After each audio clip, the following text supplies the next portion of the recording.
এই যে justice for RG Kar আন্দোলন হচ্ছে, পৃথিবীর এত জায়গায় হচ্ছে, কলকাতা শহরে এত জায়গায় হচ্ছে, এটা কি বাংলার আপামর জনসাধারণের সমর্থন এতে আছে কি নেই?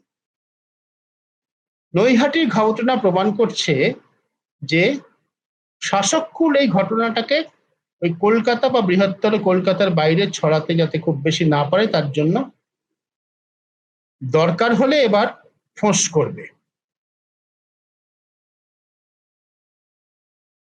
সক্রিয় রাজনৈতিক কর্মী, আমরা আগেও বলেছি বারবার, আবার একই কথা বলি, সক্রিয় রাজনৈতিক কর্মী বা রাজনীতি বুঝুন বা না বুঝুন, শাসক দলের দয়া দাক্ষিণ্যের উপর নির্ভরশীল।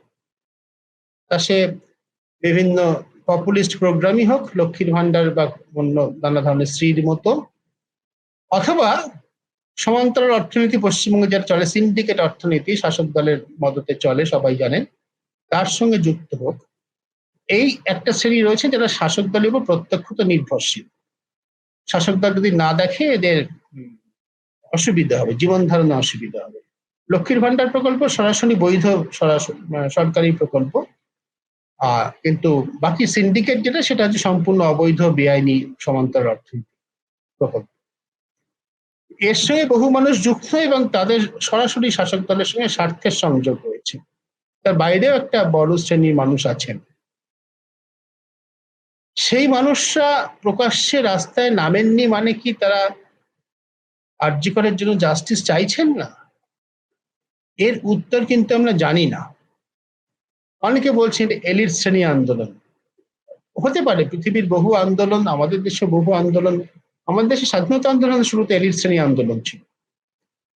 তার মানে এই নয় যে 1885 সালে যখন ভারতের জাতীয় কংগ্রেস প্রতিষ্ঠা হয়েছিল তারপর থেকে চিরকালই সেটা এলিট শ্রেণী আন্দোলন রয়ে গিয়েছে,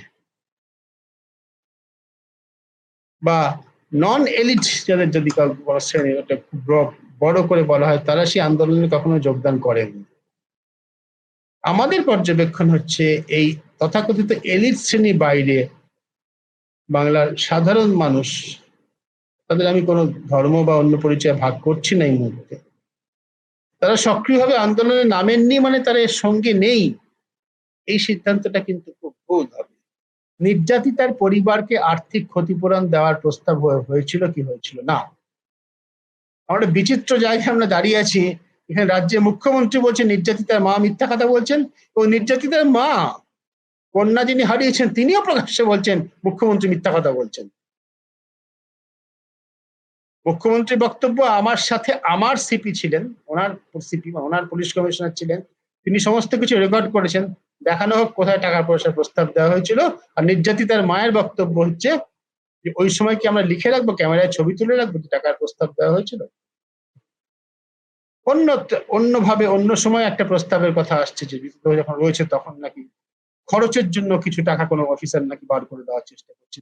এর সত্যি মিথ্যা তো নির্ধারণ করা সম্ভব নয়, কিন্তু আজকে বাংলার মুখ্যমন্ত্রী সে জায়গায় এসে দাঁড়িয়েছেন যেন অতি সাধারণ একজন নাগরিক এবং নির্যাতিতার মা, যার আর কোনো পরিচয় নেই, অতি সাধারণ সামান্য একজন নাগরিক, তিনি বনাম মুখ্যমন্ত্রী, এরা পরস্পরের দিকে আঙুল তুলে বলছেন যে আপনি মিথ্যা কথা বলছেন, উনি বলছেন না না আপনি মিথ্যা কথা বলছেন।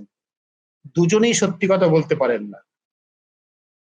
আদালতে যেমন সবকিছুর বিচার হয়, মানুষের কাছে সবকিছুর বিচার হয়। বাংলার মানুষ বিচার করছেন কে সত্যি বলছেন কে মিথ্যা বলছেন। আমরা বিষয়ে কোনো মন্তব্য করবো না, কারণ আমাদের কিছু জানা নেই।